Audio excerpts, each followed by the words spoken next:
bienvenue à ce premier numéro de Zoom sur les élections. Nous suivons de près le processus électoral. Vous savez très bien que depuis la publication du calendrier électoral, il y a eu enrôlement, il y a eu la partie préélectorale. Aujourd'hui, cette machine a longuement avancé. Vous savez très bien que récemment, il y a eu 24 candidats présidents qui ont déjà déposé leur candidature. La dernière actualité que nous allons aussi analyser cette fois-ci, ça sera l'attente de la liste provisoire de candidats retenus par la CENI et aussi la poursuite de ce processus électoral. Alors, pour en parler, nous avons aussi d'autres sujets d'actualité, le budget, mais aussi la tenue des élections dans le délai constitutionnel, comme l'a confirmé le président de la centrale électorale. Alors, pour en parler, nous allons recevoir aujourd'hui, pour ce premier numéro, il s'agit bien de monsieur Maître Richard Pinda. Il est cadre de l'UDPS. Ensemble avec lui, nous allons échanger, analyser, mais aussi décrypter tous ces sujets liés au processus électoral. Nous recevons notre invité.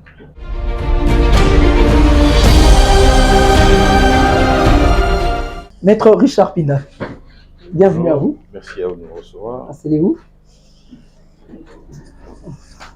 Comment allez-vous? Je veux bien, merci, et vous-même? Oui, ça va très bien habillé. T'es pas mal habillé non plus, hein? Merci beaucoup. C'est normal. Alors, Maître Richard Pinda, un honneur de vous recevoir dans ce premier numéro de Zoom sur les élections, où nous parlons des questions liées au processus électoral qui est déjà en cours. Alors, avant d'entrer les jeux, avant de parler de nos thématiques, aujourd'hui, depuis la publication du calendrier électoral jusqu'à ce niveau où nous attendons tous la liste définitive, la liste de candidats présidents, êtes-vous satisfait de ce processus? Non, je pense qu'à ce jour, ma satisfaction individuelle importe peu, mais la chose la plus importante, c'est la conformité du processus électoral aux lois de la République. Et à ce jour, je crois qu'il n'y a pas lieu de se plaindre de quoi que ce soit parce que la loi électorale est respectée. Et bien, le processus est en cours. Et d'ailleurs, la loi des lois, la loi fondamentale, c'est-à-dire que la constitution de la République est aussi respectée parce que les élections sont attendues 5 ans, tous les 5 ans. Et donc, je dirais, à ce jour, nous sommes de manière globalement satisfaits du processus électoral et nous croyons que, d'ailleurs, nous sommes, comment dire, donnés pour objectif d'être élus, bien sûr, en nous présentant comme étant candidats. Alors, nous allons en parler de votre candidature, bien que nous sommes encore pendant la période de la campagne électorale, mais jusque-là, il y a aussi d'autres partis qui sont retirés de ce processus électoral. Il semble que, selon certains, il n'y a pas de confiance parce que la CENI doit, dans ce processus, il doit y avoir la transparence, l'inclusivité, mais aussi la crédibilité de ce processus. Et certains déjà, avec la nomination de l'équipe du bureau de la CENI, certains ne sont pas satisfaits, tels que le FCC, qui n'est pas partie prenante. Aujourd'hui, à l'absence de ceux qui étaient au pouvoir hier, qui ne veulent pas participer dans ce processus, ne sentez-vous pas mal à l'aise? Écoutez, vous savez, le refus de prendre part au processus électoral actuel, le refus de voter, le refus de se faire enrôler, c'est aussi un droit constitutionnel. Je ne peux pas me sentir mal à l'aise du moment où une frange de gens, un parti politique, un regroupement politique décide de ne pas prendre part au processus électoral. C'est-à-dire que les obliger ou exiger d'eux d'y prendre part, ça serait violer leurs droits. Et donc, en démocrate, en artisan de droits de l'homme, je pense qu'il est de mon devoir de les respecter tout simplement et de les encourager à prendre des décisions qu'ils estiment, eux, être satisfaisantes et pour eux et qui honoreraient la République. Alors, nous n'allons pas encore revenir sur ce qui a été déjà dit, longtemps, même débattu, concernant le bureau de la CENI, mais certains pensent qu'il y a du forcing. Le pouvoir en place a installé son bureau et qui veulent déjà manipuler les choses, manigancer. Même ceux qui ont déjà déposé des candidatures, certains, ils n'ont pas confiance, mais ils veulent se lancer seulement dans ce processus. C'est ridicule. C'est vraiment très ridicule. Si je ne veux pas venir à votre émission, je vous dirai que je ne viendrai pas. Je ne peux pas venir et prétendre que, écoutez, j'ai doute de vous parce que vous auriez été ou que vous m'auriez piégé. Non, pas du tout. C'est-à-dire qu'il faut être conséquent. certains ont voulu tout simplement. En fait, l'objet principal qui s'est caché derrière le bruit, ou qui se cache derrière le bruit que nous attendons ça et là, c'est plutôt pour aller au dialogue. Et le dialogue, il y a des raisons qui sont avancées. Vous allez vous rendre compte, aujourd'hui nous sommes le 18, on va publier la liste provisoire de la CENI. Je crois bien que Moïse Katumbi sera éjecté. Vous croyez bien? Je crois bien. Mais pourquoi? C'est quoi la raison? Il a déjà rempli tous les documents. Non, en fait le problème c'est celui-là. Lorsqu'on dépose tous les documents et que la CENI estime que les documents déposés sont au complet, ok, il publie la liste de documents ou affiche les photos des personnes qui ont déposé leur liste. Ça ne veut pas dire que la CENI a dit à ce moment-là que le dossier déposé était conforme aux lois de la République. Ça, c'est encore une autre manche.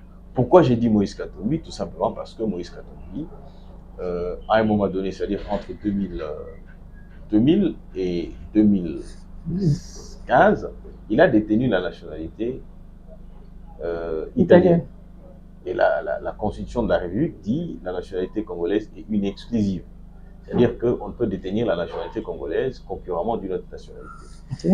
En 2015, fin 2015 je crois, ou 2016, Alexis Tambwe-Mwamba, ministre de la Justice, okay, a retiré la nationalité congolaise, a annulé les certificats de nationalité de Moïse Katumbi. Et aujourd'hui, M. Moïse Katumbi n'avait jamais entrepris une démarche pour recouvrer sa nationalité. Et donc, je pars du principe que ces préalables existants, ces préalables,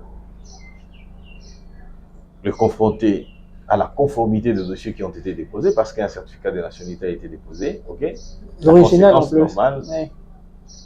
On peut vous la retirer, une décision portant annulation ou retrait de la nationalité, vous allez rester avec une pièce. Et si vous êtes honnête, vous ne présentez pas cette pièce-là.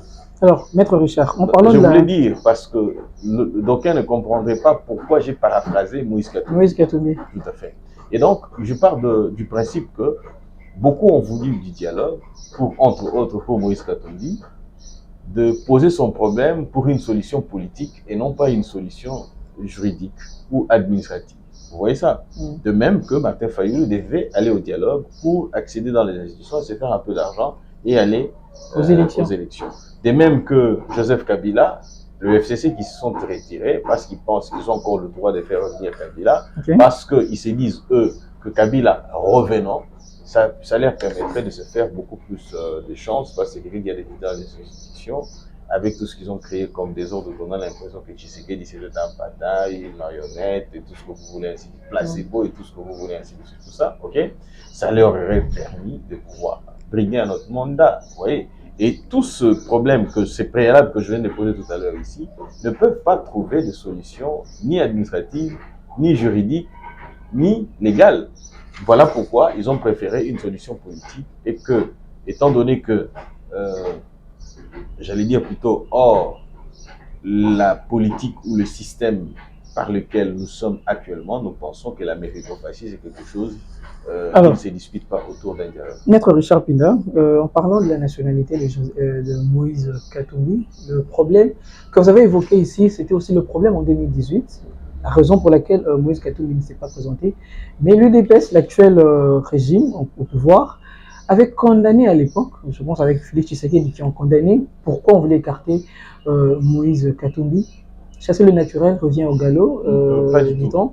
Est-ce qu'aujourd'hui l'UDPS emboîte le pas de Joseph Kabila et chercher d'écarter certains candidats? Pas du tout. Tshisekedi a dit, a pensé, Félix Antoine Tshisekedi a pensé et a condamné cette pratique-là. À l'époque, oui. Il est devenu président de la République, il traitera les cas de Moïse Katumbi. Ils vont examiner le cas pour éventuellement donner une réponse. C'est-à-dire qu'il est resté égal à lui-même. Aujourd'hui, ce que devrait faire Moïse Katumbi, c'est d'introduire une requête, une demande pour recouvrer la nationalité congolaise. J'ai compris sa position parce que c'est une position politique. Prendre le risque de faire cette demande-là, les Congolais diront, ben, écoutez-nous celui-là, on a toujours accusé de ne pas être Congolais, voilà qu'il fait maintenant une demande pour recouvrer cette nationalité. C'est-à-dire qu'il n'en a pas voulu ainsi agir pour ne pas se compromettre. Mais entre nous soit dit, Tshisekedi n'a pas changé de propos. Il a condamné à l'époque et il a dit, moi, président de la République, nous examinerons, ok, chaque problème, chaque dossier. Est-ce qu'aujourd'hui, le dossier n'est pas examiné? Moïse Katumbi aurait fait la demande, Moïse Katumbi aurait intenté même une action parce que le retrait de la nationalité congolaise, c'est arrivé en 2016. Il pouvait aller devant le Conseil d'État pour attaquer cette décision-là. Mais comment il détient le certificat de nationalité? C'est un certificat qu'il a d'abord obtenu de manière frauduleuse. J'en ai sûr. Je vous le dis. Ce certificat d'enregistrement date plutôt de 2015. Monsieur Moïse Katumbi, lorsque vous lisez Jeune Afrique vous dit de 2000 à 2017, il avait la nationalité, de 2015-2016, il avait la nationalité italienne. Ok? Comment il a obtenu le certificat d'enregistrement? Avait-il renoncé à la nationalité italienne? S'il avait renoncé, il vous le dira. C'est-à-dire comment, en fait, il devait aller, à la lumière de ce que je venais de tout à l'heure annoncer, devant soit le Conseil d'État, soit écrire à l'administration publique pour éventuellement recouvrer ces choses qui n'avaient pas été faites. Dans tout ça, Maître Richard Pinda, avez-vous peur de Moïse Katumbi? Qui, moi, même vous, non, l'UDPS, l'Union sacrée, puisque même Jean-Marc Aboun l'avait dit. Les présidents Tshisekedi m'auraient cédé ou m'auraient donné le privilège d'être candidat en ce moment-ci, j'aurais battu Moïse Katumbi. Sérieux là? J'aurais battu Dr Mukwege, j'aurais battu Martin Fayulu, j'aurais battu tout ce monde-là. D'ailleurs, vous verrez les élections les élections à la députation nationale, je suis en train de travailler et je demandais même à... Le Moïse Katumbi qui a fait peur à Joseph Kabila en 2018. Non. Qui a longtemps fait peur. Moïse Katumbi n'a pas fait peur à Joseph Kabila. Mais c'est pourquoi la raison pour laquelle on avait écarté, pour ne pas se présenter aux élections. Non, mais est-ce que vous comprenez ce que j'ai dit? J'ai compris, mais si vous savez très bien compris, vous conviendrez avec... Attendez. Vous voulez me dire que puisqu'on est de l'opposition, quand on viole les lois de la République, il faut les secourir. Nul n'est à l'abri. Vous vous souvenez que j'ai été moi interpellé, n'est-ce pas? Arrêtez. Exactement. Vous vous souvenez aussi que j'ai manqué de prendre un avion. Vous voyez ça? Ouais. Pourquoi? Parce que la DGM avait un avis de recherche là. Ok? Ce qui voudrait dire, les éléments mis en place, je suis du pouvoir, ça pouvait être, on pouvait passer outre cela. Mais ce qui n'a pas été le cas. Ce qui voudrait tout simplement dire que lorsque nous sommes dans un état de droit, les lois doivent être observées par tous. Ok? Le respect de loi doivent être observés et respectés par tous et non pas donner l'impression que l'on violerait les lois ou que l'on doit privilégier les uns et laisser les autres. À part Moïse Katumbi, il y a aussi la candidature de Martin Fayulu qui, certains veulent à ce que sa candidature puisse être aussi rejetée parce que la MOUCA n'est pas repris parmi les partis politiques, soit de regroupement retenus par le ministère de l'Intérieur. L'absence de Moïse Katumbi, Martin Fayulu, c'est pas se créer un champ pour battre les élections. Non, pas du tout. Vous savez, on dit, comme on dit, il ne faut pas se prévaloir de cette turpitude. La République démocratique du Congo organise les partis politiques et le regroupement politique. Les plateformes politiques ou électorales ne sont pas reconnues par la République démocratique du Congo. Pourquoi le président Tshisekedi ne va pas au nom de la plateforme Union Sacrée? Parce que c'est une plateforme. Cependant, la République démocratique du Congo, comme je l'ai dit tout à l'heure, je vais me répéter, encadre, organise le regroupement politique. Mais lorsque Martin Fayulu se donne la latitude d'aller au nom d'une structure qui n'est pas couverte par la loi, mais c'est lui ou la structure qui porte sa candidature ne peut que être rejetée. Parce que c'est l'une des conditions. Vous devez être porté, soit vous êtes indépendant, soit vous êtes parti politique, ou soit... Prenons par exemple, j'ai une plateforme, Yabison Pinda. Je me présente en tant que tel. Mais je dois être sûr aussi qu'on va rejeter ma candidature. C'est une évidence. Ce n'est pas par le fait de Tshisekedi, ce n'est pas non plus par le fait de Moïse de Tshisekedi que Moïse Katumbi pourrait être éjecté, mais c'est par le fait de la loi. C'est-à-dire que l'opinion doit retenir que si cela arrivait demain, ça serait tout simplement par le fait de n'avoir pas respecté les lois de la loi. Et pourtant, opposition, majorité et autres nous avons l'obligation constitutionnelle de respecter les lois de la République. On ne peut pas aller outre lorsque ces derniers n'ont pas observé, même pas respecté les lois. Alors, une autre question, 24 ambitieux candidats qui veulent en tout cas briguer la magistrature suprême. Félix Tshisekedi fera face à 23, en tout cas ce ne sont pas le moindre. Ce 23, à part la candidature de Moïse Katumbi, de Martin Fayulu, il y a aussi les Franck Diongo, il y a Délice Sanga, il y a Mukwege Septikouni, il y a Constant Moutamba, il y en a plusieurs en tout cas parmi le 23. Est-ce que ces 23-là ne mettront pas en mal la candidature de Félix Tshisekedi? Ne voyez-vous pas que Félix Tshisekedi a le bâton sur la planche? Il a vraiment un grand défi. Je ne pense pas.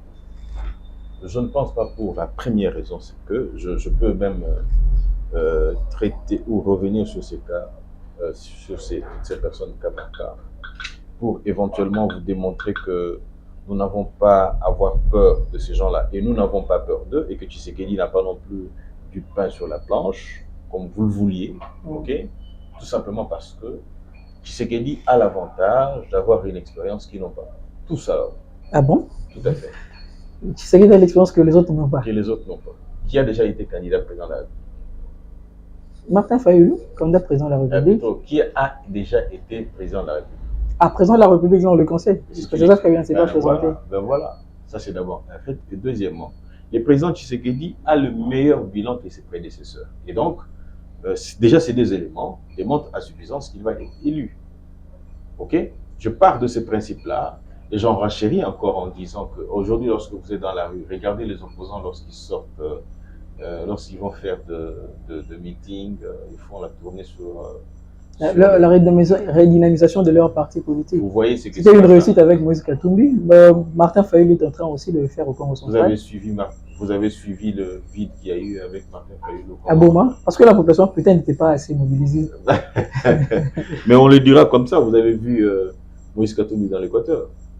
Vous avez vu Moïse Katumbi, je crois, dans les Bandoudzou aussi. Vous avez vu ça et là où il a été. Est-ce que vous pensez que ceux qui viennent voir Félix Tshisekedi viennent parce qu'ils aiment Félix Tshisekedi ou soit, puisque vous savez, au village, hein, pas au village, dans les provinces, ceux-là viennent par exemple parce qu'ils cherchent à voir Félix Tshisekedi parce qu'ils ne connaissent pas Félix Tshisekedi. Je vous aurais posé la même question. Moïse Katumbi, les gens aussi peuvent être curieux de le voir.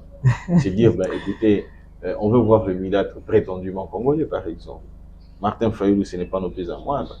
Ce n'est pas un leader local comme Dr Mukwege, mais les gens seraient aussi curieux de voir Martin Fayulu. Et sinon que le Dr Mukwege, il faut vous poser la question de savoir s'il a déjà, son parti politique avait atteint les seuils pour se présenter. Voilà pourquoi je me joins. D'ailleurs, lorsque vous dites 23, j'ai dit, vous avez aussi les cas de Matata Mponyo. Oui, Matata Mponyo. Qui est porté disparu. Non, il est, je crois, à l'étranger pour des soins médicaux. Et ses avocats l'ont bien... Même le secrétaire général de son parti politique a bien écrit. Il y a eu une correspondance. Ils peuvent avoir écrit. Ce sont des excuses. Martin Fayulu s'est caché à un moment donné dans son bunker pour le même dossier. Martin Fayulu il a voulu rester là-bas dans les maniements, prétendant que la population ne voulait pas qu'il vienne à Kinshasa. Lorsqu'il arrive à Kinshasa, il tombe malade. Où en sommes-nous avec le poison de Matata Mponyo? Oui, de Matata Mponyo. Il suit le traitement. Raison pour laquelle il est à l'étranger. Non, mais attendez un peu. Il va se faire soigner, mais il y fallu qu'il y ait une expertise, locale, c'est-à-dire que la Cour ordonne une expertise pour qu'on examine, voit réellement s'il est dans quel état. Et donc, c'était des échappatoires pour éventuellement s'échapper à la justice. On va les condamner par défaut, on va répertorier tout ce qu'il a comme bien ici au Congo, on va saisir ça. Très bien. Alors, parce qu'on doit restituer nos biens qui ont été détournés par Matata Mponyo. Et qu'il a déclaré qu'il n'a jamais détourné d'argent. Le cas avec, dans le dossier, on ne va pas entrer trop dans ce dossier là parce que Patrice Kitebe aujourd'hui il est presque lavé. Pourquoi? Parce qu'il a adhéré à l'Union sacrée. Ce n'est pas un jeu politique chercher à affaiblir les opposants. Non, pas du tout, rien à voir. Moi ici, Richard Pinda, je suis de l'Union sacrée. Vous voyez? Ouais. Mais je me suis retrouvé au Niouf. Vous voyez ça?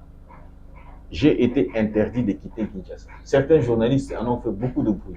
Mais moi, non. J'ai été interdit de quitter Kinshasa. Après, je vais vérifier pour savoir, mais qu'est-ce qui se passe? Pourquoi on me retient? On a levé la mesure, j'ai pu quitter Kinshasa. Ce qui voudrait tout simplement dire que lorsque nous sommes dans un état de droit, ce sont les lois de la République. Et Matata Mpogno, s'il estime être innocent, c'est clair, net et simple, qu'il aille devant le cours des tribunaux. Il s'était présenté. Alors, il s'était présenté. Non, mais il s'était présenté quand est-ce déjà? C'était au mois de septembre. Non, on l'a attendu. Il n'est pas parti. Non, mais vous vous rappelez l'audience dont il était présent. J'étais là. À la première audience, il était à Kindu. La population l'avait interdit de se placer. La deuxième audience, il s'est présenté. Il ne s'est pas présenté. Les avocats se sont présentés, toujours avec une demande sollicitant une remise.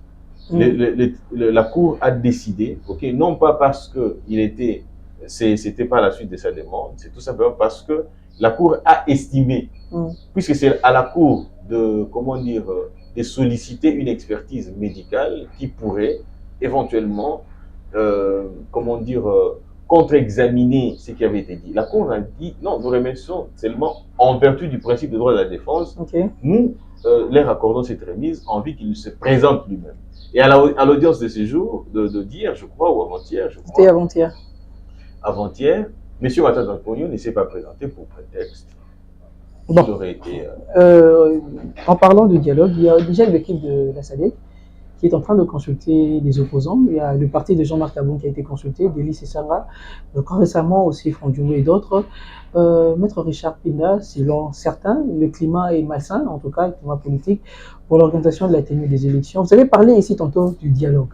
Est-ce que c'est le souhait, parce que j'ai reçu un cadre du FCC qui a dit qu'ils ne sont pas prêts, même le FCC qui a été reçu en premier par la SADC, ils ont estimé qu'ils n'en sont pour rien, ils ne veulent même pas le dialogue. Le dialogue, ce sera favorable à Félix Tshisekedi, ne pensez-vous pas? Non, je pense plutôt que le dialogue sera défavorable à la population congolaise.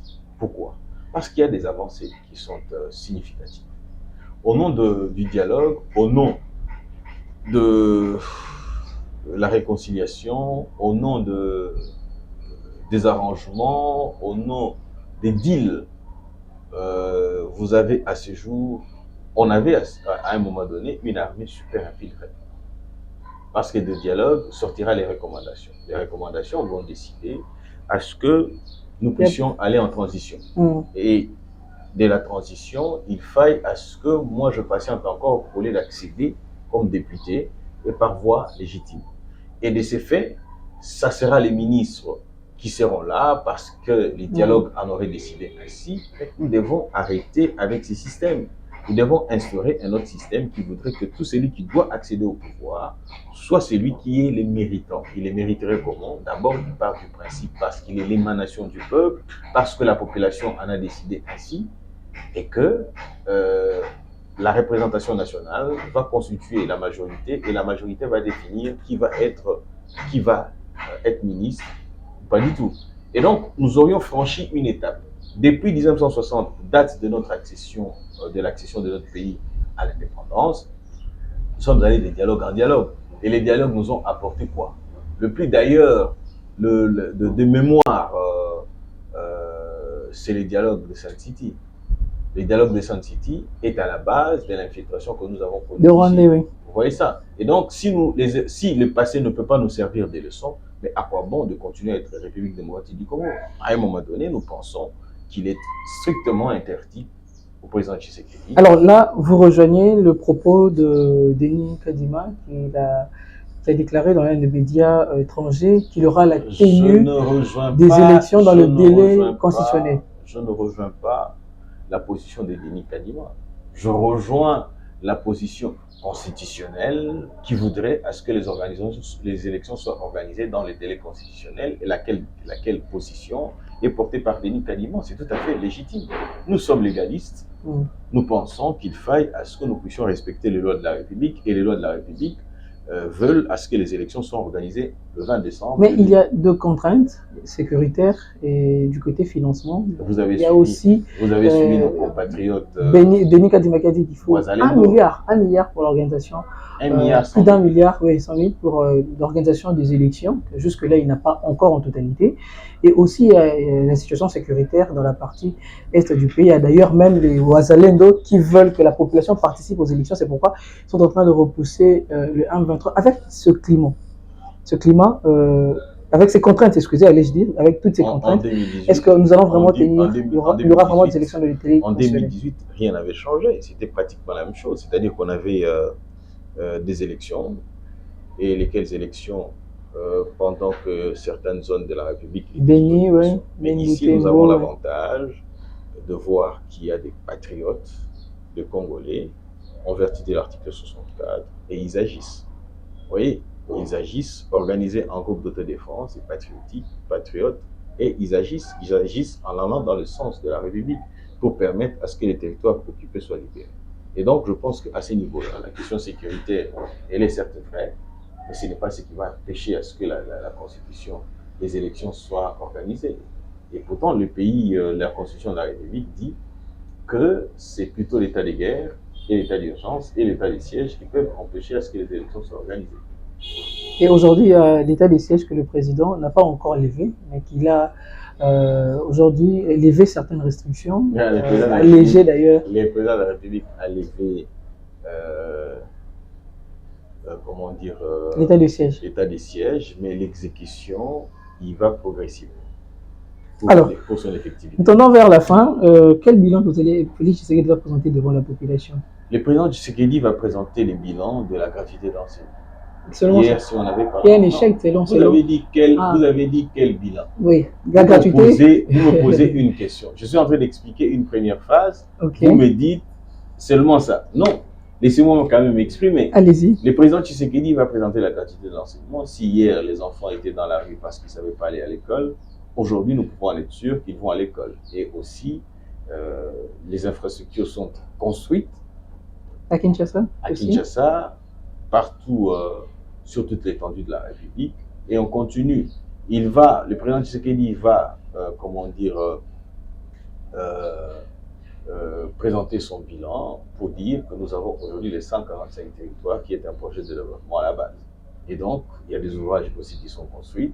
Et dans le 145 territoires, vous avez des écoles qui sont construites, des bâtiments administratifs qui permettraient d'abriter, ainsi de suite, tout ça. C'est la main-d'œuvre qui est aussi qu'il faut pour ça. Et la main-d'œuvre, elle est locale. Et donc, on parlera aussi de la couverture santé universelle. Vous savez, lorsque vous avez été en dehors du pays, vous pouvez comprendre la valeur de la couverture santé universelle. Et lorsque nous en sommes ici, vous comprenez aussi que lorsqu'on a commencé par la gratuité de la maternité, c'est ce qui permet à ce que les citoyens congolais... Vous savez, avant que ceci n'arrive, des femmes et des enfants, des bébés, étaient retenus dans nos hôpitaux. Et nous, lorsqu'on arrivait pour la campagne, on s'est servi de ces prétextes-là pour, arracher les voix. Vous avez un candidat député qui vient qui dit « Je prends 100 personnes qui doivent être prises en charge, qui sont retenues dans les hôpitaux, je les prends à ma charge. » Allez-y comprendre, c'était une escroquerie qu'on faisait, à la population. Vous voyez ça? Et donc, aujourd'hui, le président Tshisekedi dit, au lieu de crier pour demander aux gens d'arrêter ce qu'il fait, c'était malsain. Moi, je prends une décision, la gratuité de la maternité, c'est ce qui permet qu'aujourd'hui, en République démocratique du Congo, lorsque vous avez un enfant, cet enfant est né gratuitement, et cet enfant ira aussi à l'école gratuitement. Vous voyez ça? Donc, ce sont des valeurs pour inculquer, pour laisser doter tout citoyen de la capacité à prendre au moins le b.a.-ba de la vie, l'instruction à la base, l'éducation à la base, et les permettre de pouvoir mieux évoluer. Très bien, nous sommes arrivés à la fin. Là, en tout cas, j'aimerais que tout selon la ligne là, pour continuer à m'amuser bien. Je me suis dit, maître Richard Pinda, nous sommes avocats. Alors, on a eu biso ndolobi, la structure a eu biso Pinda. Et Karabo, tu l'as eu de l'amour qui est comme candidat. On t'a fait tout. Mais moi, il y a Jean-Marc Kabuto, Balonga, il y a Daniel Safou, moi, il y a Tebelo, Zala, wana et si Richard Pinda ndima t'a fait tout. Bon, ça on attend ma campagne, mais tout le belame, mais là on est tindi. Le message déjà j'étais candidat en 2018. Ah bon.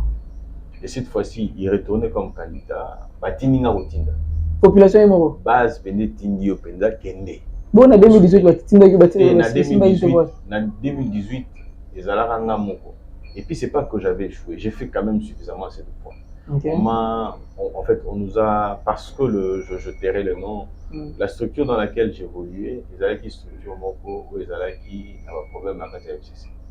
Rani la Serena na FCC. Non. Ah, ok. La FCC, voilà. Ce qui fait qu'ils en ont voulu nous arracher la tête. Okay. Et donc, partant de ces principes-là, aujourd'hui, à ce jour, d'ailleurs, je me réjouis. Je me dis, ceux qui n'ont l'uniquité, hein, je ne serai pas, en tout cas, pas parmi les, je serai parmi les 2 premiers. Okay. Il y a Mohamba, candidat député, membre de la majorité, c'est-à-dire que de l'Union sacrée, Oyo population à soutenir et à appeler ma fiche. Il y a une population de personnes. Ah bon? Lorsque vous avez quelqu'un qui vous fait 6000 affiches par exemple, et autant la candidat minga salaire en tout cas. Moi j'ai l'avantage, ok? Il y a comment dire, qu'on profiter là le candidat. Au fan d'IP Boé, candidat Moussoye Penda, candidat Penda $10,000 Boé, après sur le pain. Ça suit pas non. Ok. Je comprends. C'est pour dire que je crois que Nzamba. Depuis la bande masolo, Tchapé qui m'a quitté les bélés. Félix a mon aïe Félix a mon aïe déjà. Non, ça c'est pour rire. Tchapé m'a quitté les bélés dans la télévision. Félix a mon aïe. Mais Nzamba a touché mi thème à Babi que non, Pétio yo, Yaya Oyo, Leki Oyo, Papa Oyo, Anna l'art, c'est moi l'art, vous pouvez passer à notre campagne. Vous voyez ça? Ça c'est le plan de Dieu. Nous autres ici qui croyons au Dieu, le Père de notre Seigneur et Sauveur Jésus-Christ, c'est pas ce qu'il faut se le dire. Nombreux croient qu'il faut qu'on ait un moto, mais possible pour qu'on ait un solo. Non, pas du tout. Okay. Je crois que les chrétiens peuvent y aller aussi, parce que nous avons vu nombreux de ceux qui ont servi Dieu, Moïse, David, Abraham et consorts, ils étaient dans la politique, ils géraient Salomon, ils ont géré aussi les affaires de Dieu et les affaires politiques. C'est-à-dire que nous pouvons aussi les faire, mais en n'oubliant pas d'où nous venons et ce que nous sommes. Nos origines, c'est nous, la chrétienté. Nous ne pouvons pas, en étant là-bas, nous entremêler les autres et oublier ce que nous sommes et d'où nous venons. Et donc, je pourrais tout simplement dire que nous y allons, parce que moi, je pense que le président Tshisekedi a posé un acte intéressant à consacrer Congo à Mabo Nzambe. Et en le faisant, nous autres, nous pouvons suivre et faire en sorte que les choses évoluent. Très bien. Et c'est mon langue quand on t'épée Nzambe Liboso na makamba oyo. Ah. Merci en tout cas. Pour moi, je suis à la moto.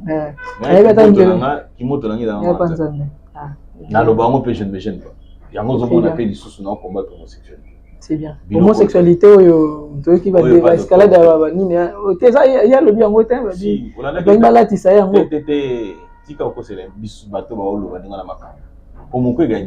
il faut introduire les genres.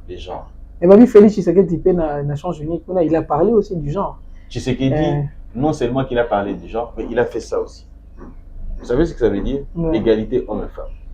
Ça veut aussi dire qu'il encourage, comment dire, les femmes à faire les mêmes histoires que les hommes. Ce n'est pas la volonté de Tshisekedi, c'est ce qui est consacré par la Constitution. On parle de la parité. Et Tshisekedi vous a démontré que l'homme le plus genré. Les champions de la masculinité, positive. Ouais. Pourquoi? Vous savez pourquoi? Parce qu'il a favorisé les gens. À ça, les mêmes structures ils ont s'occupé de la base violence, comment dire, violence faite à la femme. C'est le genre aussi. Les gens, c'est quoi? C'est encourager les femmes. Ça existe déjà. Tshisekedi a parlé pour renforcer ce qui existe déjà. Vous voyez ça? Mais mon collègue vous dit, il faut introduire la notion du genre. Lorsqu'il dit introduire la notion du genre, là, il se réfère à Nabagé. Et vous avez son tweet qui circule aussi. Autant non, bah, le fake. Moi, je suivi ça ce matin. Oui, moi, je suivi ça ce matin. Le fake. Nous sommes il dépasse quand il n'est pas X. Twitter. X a commencé à communiquer avec nous. X a communiqué, mais j'ai vu son équipe de communication. Comment ça se fait? Au bêtiment, soit j'ai été piraté. Vous avez piraté, fake. Merci beaucoup, Maître Richard Pinel. Je pense que pendant la période électorale, on a trouvé un numéro. na maramunyoso mais numéro là mais to le on peut pour alors merci beaucoup, nous sommes arrivés à la fin, un mot de la fin avant ton Kabbalah. Les mots de la fin ils allaient bandekonanga ba congolais toyeba que tokomi na tournant moko o histoire ya mboka la biso bongi se jouer d'une certaine manière. C'est vous qui avez le choix. Piso boetoya au monde de la vie to senga bilo ça. Ce qui to sengi bo pesi bo za na 5 ans. Boya ko la prêter que oh non batwana baza kuna bala la bakongi ba sala lo. So ba sala elo bote oza la conséquence ya choix au boko ça.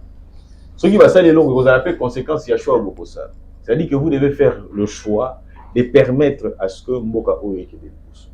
Boyebi eza na bato oyo basala babengi bango ki ngai Maradona oke babengi yo ngai Pasikwani soki ndenge ni tout ça, mais résultat on va même dans la population qui s'aligne. Alors vous allez encore ramener les mêmes personnes ou que vous devez changer des personnes au bazar la potentiel au roi biso ba quota pour permettre à ce que vous avez le choix. Dites-vous bien que le choix que vous aurez fait aujourd'hui ou le 20, vous assumez. Ce qui est malamu, ce qui est mabé, vous assumez. Merci beaucoup. Merci beaucoup. Je pense que tant qu'on m'avait nous eu palissade, tant on se combat, on se fait au thé à côté la robe à maït. Non, ça n'a pas été. La Bible n'a pas beaucoup de kitoko. Vous avez de très belles paroles. Vous savez comment convaincre. Une fois arrivé palissade. Ce va pas si palissade dans un mot pour la non, ça c'est encore de l'escroquerie. Moussa la député Zaté va payer sur palissade. Non, Mouton dans ça Moussa là. Ceux qui congolais ont maïté interpeller ministre il y a énergie et tout ce que vous voulez. OK? Que le ministre de l'énergie vienne vous dire pourquoi maïzaté. Ce qui est solution monanité tout un mandat, vous exigez à ce qu'il a quitté fonctionnaire. Bien que vous raté. Bilok, pardon. Bien que vous raté. On a vécu ça avec Fabrice aussi. Nous sommes en politique, papa. Il faut faire pression. Il faut trouver les mécanismes. Je veux vous dire une chose. T'as là ce qui se passe. Même si on va suspendre. Il n'y a eu jamais eu de sanctions. En fait, nous autres ici, nous faisons la politique par conviction. Moi, je ne fais pas la politique pour les avoir. Je ne fais pas la politique pour les avoir. Nazo ça la politique pour l'antique à Combo. Et puis Combo et Bunga ta comme un député de l'équité. Ceux qui n'a pas continué à l'Assemblée nationale, il faut nazala, na se distinguer. Vous voyez, faut na sala musala ou yozala keno travailler ba keno pinda. Je suis fier aujourd'hui de savoir qu'il y a des lois qui existent au nom de Lokondo. Le vieux Lokondo, le feu Lokondo. Il y a des lois qui existent en soi. Et même des institutions ils ont initié par lui comme le Conseil économique et social wana. C'est-à-dire que c'est quelqu'un qui aujourd'hui, il n'a pas besoin de palissade ou de palissade à tête.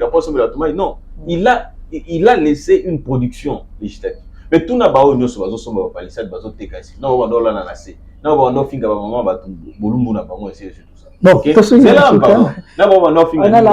dis-moi, c'est quoi la production législative au Bango Bazaraki? Moi élu, d'ailleurs, je suis en campagne, mais je suis à l'Assemblée nationale. Je combattrai déjà l'homosexualité, c'est déjà une chose. Je veux faire en sorte que Nasa la Mobé, pour tous les 11 provinces, Nakosa la po mutu oyo nyoso, Akosimba Manduki. Il y a 4 générations, 4, 1, 2, 3, 4 générations, il va accéder à la fonction. Non, pas ça sanctionner, oui, pas accéder à la fonction publique. C'est-à-dire qu'il y a ça la politique, il n'a pas de bananae. Si vous avez la conscience, vous avez la lobby, et le par exemple, prenons avec le jeune, ok? On a construit l'université de Kinshasa, ok? Quand on va construire l'université de Kinshasa, un bâtiment à Kitoko, bureau à Kitoko, est-ce que vous avez passé à l'entretien? Mais pourquoi on ne prend pas les étudiants? On va passer un job, on va se revoir quelque chose. Comme il ne va les foutre à Marat. Voilà, nous sommes arrivés à la fin. Mais pourquoi on ne pense pas? Est-ce que nous ne pouvons pas instituer des lois qui font que la jeunesse soit encouragée dans ce qu'ils entreprennent comme activité et surtout faire profiter qu'on crée des opportunités, des occasions qui permettront à ce que les choses s'évoluent d'une certaine manière. Très bien. Dans ce monde, on a voiture maquillée, les trucs qui ne manquent pas. Mais aussi, c'est les gens de temps. Le moment de la campagne électorale, en tout cas, je pense que ce que Bandi Lelo campagne électorale, vous avez la première invité à. Comment ça, nous sommes en premier numéro, population payée. En tout cas, je serai très ravi. Merci beaucoup, Maître Richard Pinda. Un honneur en tout cas de vous recevoir. Nous sommes arrivés à la fin de cette émission Zoom sur les élections. Nous avons parlé du processus électoral, le dernier virage déjà, vous savez, le dépôt des candidatures. Nous avons essayé un peu de parler de toutes les candidatures. Merci pour votre fidélité. Merci à toute l'équipe technique qui m'a accompagné. Merci en tout cas aussi à cette chaîne Télé Plus qui désormais, à travers cette émission, vous serez informés sur ce qui est du processus électoral. Bye et à la prochaine.